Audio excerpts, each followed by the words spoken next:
आजाद Hindustan live, सच के साथ। भाजपा के उच्च शिक्षा मंत्री का शासकीय महाविद्यालय में हुआ आगमन, नवीन भवनों का किया निरीक्षण। भाजपा नगर मंडल ने रिक्त पदों पर पुनः शिक्षकों की नवीन नियुक्ति के लिए दिया आवेदन। कांग्रेस सरकार का कार्यकाल सरकार बनने के बाद करीब 15 माह में पुनः सिमट कर रह गया, जिसके बाद 15 साल बाद सत्ता में रही भाजपा सरकार का कार्यकाल पुनः शुरू हुआ, जिसके तहत विगत दिनों मंत्रिमंडल का नवीन गठन हुआ, जिसमें उच्च शिक्षा मंत्री का पदभार श्री मोहन यादव द्वारा ग्रहण किया गया।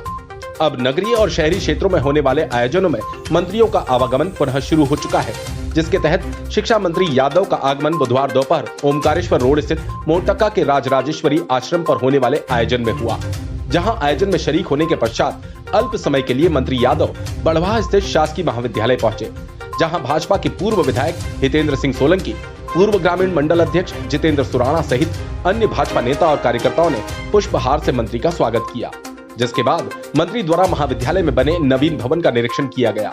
इस दौरान मंत्री यादव ने महाविद्यालय के रिक्त भूमि को देखते हुए नवीन भवन के बीच भूमि होने के दौरान आगामी नवीन भवनों का निर्माण उचित स्थानों पर करवाने की बात कही। आपको बता दें कि पत्रकारों से हुई वार्तालाप में मंत्री यादव ने कहा कि हम शासन स्तर पर आगामी योजना भी बना रहे हैं कि शासकीय कॉलेजों में परंपरागत विषयों के साथ आधुनिक कोर्सेज की क्लासेस भी समय की मांग के अनुरूप प्रारंभ की जाए। साथ ही उन्होंने महाविद्यालय के छात्र छात्राओं की कोरोना के कारण जिन सेमेस्टर की परीक्षाएं नहीं हो पाई थी, उन परीक्षाओं को उनकी घर बैठे ऑनलाइन प्रक्रिया से करवाने की योजना के बारे में विस्तार से जानकारी दी। इस अवसर पर भाजपा नगर मंडल अध्यक्ष चंद्रपाल सिंह तोमर ने महाविद्यालय में होने वाले रिक्त पदों पर पुनः रिक्त पदों पर शिक्षकों की नवीन नियुक्ति के लिए एक आवेदन देकर मंत्री से निवेदन किया। बड़वाह से नवरत्न जैन के साथ विकास पवार की रिपोर्ट। विद्यालय जो परीक्षाएं नहीं हो पाई थी, बहुत दिनों से ये छात्र छात्राओं में असमंजस चल रहा है कि उनको जनरल प्रमोशन के लिए सीएम साहब ने कहा, लेकिन उच्च शिक्षा विभाग किस प्रोसेस में जनरल प्रमोशन देगा कि ऑनलाइन एग्जाम कर रहा है। आपकी जानकारी के लिए परसों ये स्पष्ट हो गया है कि हमारे पास पीजी और यूजी के फाइनल ईयर में सभी बच्चों की परीक्षा होगी और परीक्षा का पैटर्न भी बता दिया है। परीक्षा का पैटर्न ओपन बुक परीक्षा होगी। आप अपने घर पे क्वेश्चन पेपर आपको ऑनलाइन मिल जाएंगे।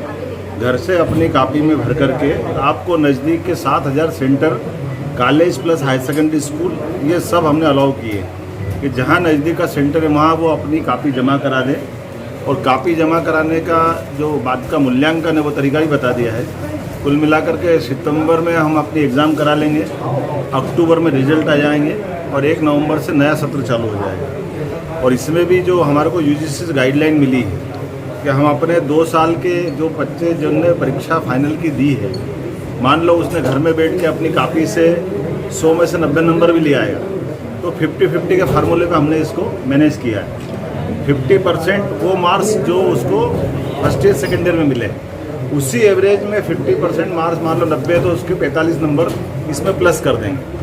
तो इसका मतलब ये नहीं कि घर में है तो वो अपने हिसाब से, लेकिन ये भी नहीं है कि नहीं लिखेगा तो नंबर दे देंगे। इसलिए उसको लिखना भी पड़ेगा, अपने स्तर से लिखना पड़ेगा।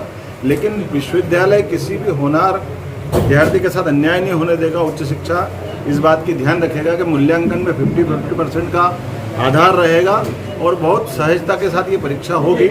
और चूँकि घरों में अपनी अपनी परीक्षा होगी तो किसी को कोई कोरोना का संकट वाली बात भी नहीं रहेगी। सारे पेपर वो घर से जाके दे सकते हैं। ये प्लेन डिग्री कोर्स में तो हमने डिसाइड किया है। टेक्निकल के लिए अलग से अनाउंस किया है, वो अपने ढंग से करेंगे।